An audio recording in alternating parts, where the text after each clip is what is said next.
Dans ce contexte particulièrement anxiogène, les marchés traditionnels s'en sortent tant bien que mal, alors que nous avions déjà vu que les crypto-monnaies s'en sortaient déjà très bien. Pas de mouvement de panique, certes, pas de mouvement d'euphorie non plus, une neutralisation technique. Mais ça n'a pas été de tout repos non plus, avec quelques sueurs froides, mais aussi quelques sueurs chaudes. Monte dans l'aventure, cher abonné, et si tel n'est pas le cas, tu peux le faire tout de suite. Beaucoup d'encre a coulé ce week-end avec l'affaire Mika, cette loi qui a pour but d'interdire les 3/4 des cryptos en Europe. Et tout ça pourquoi ? Parce qu'elle pollue. 200 TWh en moyenne sur l'année, plus que la Pologne, l'Égypte ou la Thaïlande. Mais depuis une année, beaucoup d'améliorations ont été réalisées. Selon le Bitcoin Mining Council, presque 60% de la consommation est réalisée avec un mix énergétique durable. Au Salvador, une usine de minage est alimentée par l'énergie géothermique produite par un volcan. Ouah, fatche de con, qu'est-ce qu'il fait chaud dans ce volcan!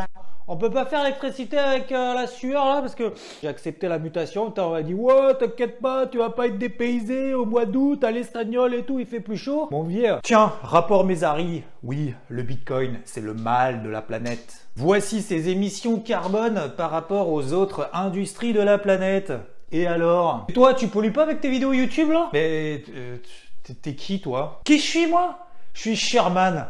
L'homme qui te fait chier. Ça va, merci, on a compris, c'est bon. Observe ce graphique. YouTube, c'est mieux que tous les réseaux sociaux réunis. Ouais, d'accord, je reviendrai, t'inquiète. Bien, c'était une bonne idée de mettre des nouveaux personnages dans la vidéo. La volonté d'adopter Mika a été accélérée par les doutes de détournement de sanctions imposées à la Russie, même si Bitcoin ne sert pas qu'à blanchir de l'argent sale, je crois. Et lors des échanges au Parlement avant le vote de la loi Mika, brisons tout de suite le suspense, a été rejeté à 8 voix près. On n'est quand même pas passé loin. Et on aurait pu le voir comme un ennui profond pendant 1 heure. Et nous étions d'ailleurs nombreux ensemble à l'avoir vu pendant 1 heure. Disons que ça nous a fait sourire. 1, 2, 1, 2, vous m'entendez? Ouais, ça résonne ici. Ah, mais c'est parce qu'on est 4. Ah! Non, on est 5. Il y a une araignée là. Oui, donc Monsieur le Président, déjà merci pour le chauffage, la lumière, tout ça. Je vois qu'on n'est pas trop nombreux dans l'Assemblée ici ce soir présent. De combien de temps est-ce que je dispose, Monsieur le Président? 8 minutes. Oh, ça va être un peu touchy, mais je vais condenser. 1, 2, 1, 2. Eh ben, Monsieur le Président, sachez que je suis ravi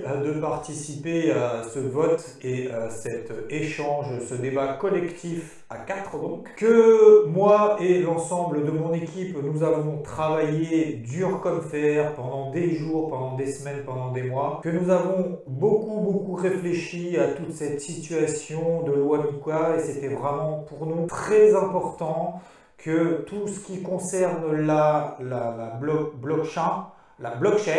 blockchain, c'est ça? Bon, oui, c'est comme des chaînes en fait, comme des chaînes, sauf que du coup c'est pas pour aller au ski mais c'est pour rien. Et que nous allons conclure incessamment sous peu à l'insu de notre plein gré, autant que faire se peut, et que c'était vraiment important pour nous que voilà, ce soit bien dans les clous. Voilà. J'ai fini, Monsieur le Président. J'ai fini. Il y a quelqu'un? Ça y est, j'ai fini j'avais 8 minutes, j'ai fait 20 secondes. Bon, je me casse. Hein. Oh, bah tiens, je vais chourer le micro, tiens. Ça, moi, je t'ai pas vu pour rien. Ceci dit, c'est pas enterré. Rendez-vous mardi prochain pour à nouveau en débattre. Si Mika est adopté comme tel, l'Europe se tire une balle dans le pied alors que cet écosystème est en plein essor. Les acteurs ont déjà préparé le plan B pour se délocaliser au cas où. Et malgré tout ce remue-ménage, le marché n'a absolument pas réagi avant, pendant et après. Preuve qu'il était déjà préparé à Mika. On se badigeonne le nombril avec le pinceau de l'indifférence.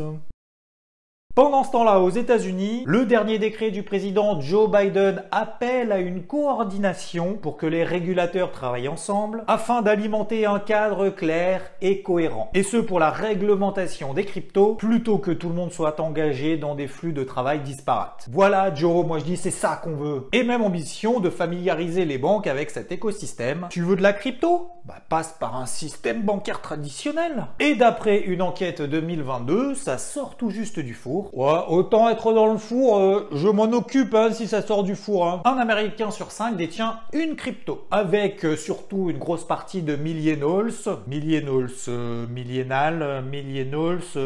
enfin bon bref, voilà, des jeunes prépubères qui sont nés en l'an 2000. Du coup, ils sont pas prépubères. Putain, ça se fait vieux là. 40% d'entre eux, en 2021, ont échangé, acheté ou vendu 5 cryptos. Et selon une étude de Cornerstone Advisor sur l'industrie bancaire qu'elle a dénommée What's Going On in Banking 2022, enfin voilà, il y a une certaine disparité entre certaines banques qui estiment que c'est encore trop risqué, trop volatile, dangereux. C'est même d'ailleurs un peu compliqué de savoir où proviennent les fonds. Et d'autres qui estiment que aujourd'hui, il faut planifier le futur parce que si on rate le move, on prend le risque de ne pas être dans le wagon. Il suffit que l'assouplissement réglementaire fasse effet, entraîne une acceptation de quelques banques pour que ça fasse effet boule de neige.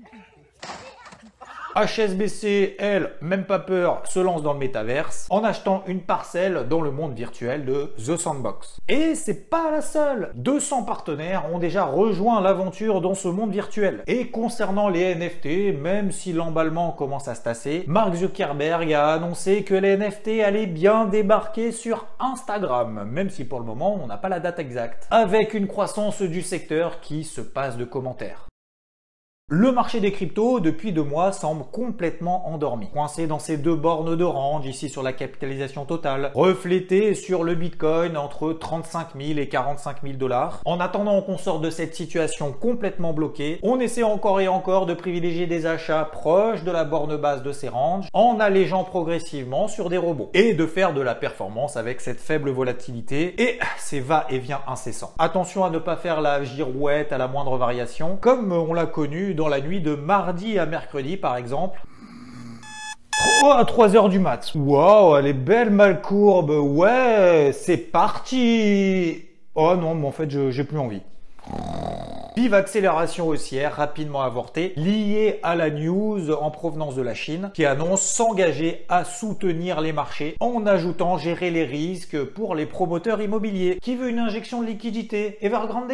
Allez, viens. Voilà, ça c'est fait. Suivant. Comparons le Bitcoin avec les 50 plus grosses capitalisations crypto du moment. Il ne fait pas de mauvaise figure depuis ces 30 derniers jours. C'est moins le cas pour l'Ethereum qui tient malgré tout la borne basse de son range. Et parmi celles qui tiennent le bas de leur range, vous l'avez dans le crypto board depuis lundi dernier, bande de petits coquins. EGLD par exemple ici, ou encore Solana sur les 80 $. Même si oui, il y a certaines foireuses comme par exemple FTM. C'est ainsi et il faut l'accepter. Soit on prend le risque d'y retourner à plusieurs reprises, proches de ces zones clés, soit on attend qu'il se passe quelque chose d'un peu plus impulsif qui puisse retourner ces tendances baissières daily ou ces tendances neutres. Absence de dynamisme partout? Non, des fortes s'enflamment seules et on les a évoquées ensemble. Wave, ça fait x3 et visiblement elle n'a pas l'intention de lâcher l'affaire. Rune de la blockchain Torchain qui permet de swapper des tokens provenant de blockchains incompatibles en annonçant l'intégration de Terra alias Luna au sein de son protocole et de cryptos synthétiques comme SBTC et SETH. Tous les articles intéressants sur Rune, je les mets en description si ça t'intéresse de creuser. Patience à long terme, travail de fourmi si on est plus actif, avec forcément des belles surprises et des déceptions. C'est difficile, certes, ou on considère que c'est du bricolage. Alors attendons tout simplement le nouveau décollage. Merci pour chacun de vos pumps de pouces vers le haut et à très vite. Ciao!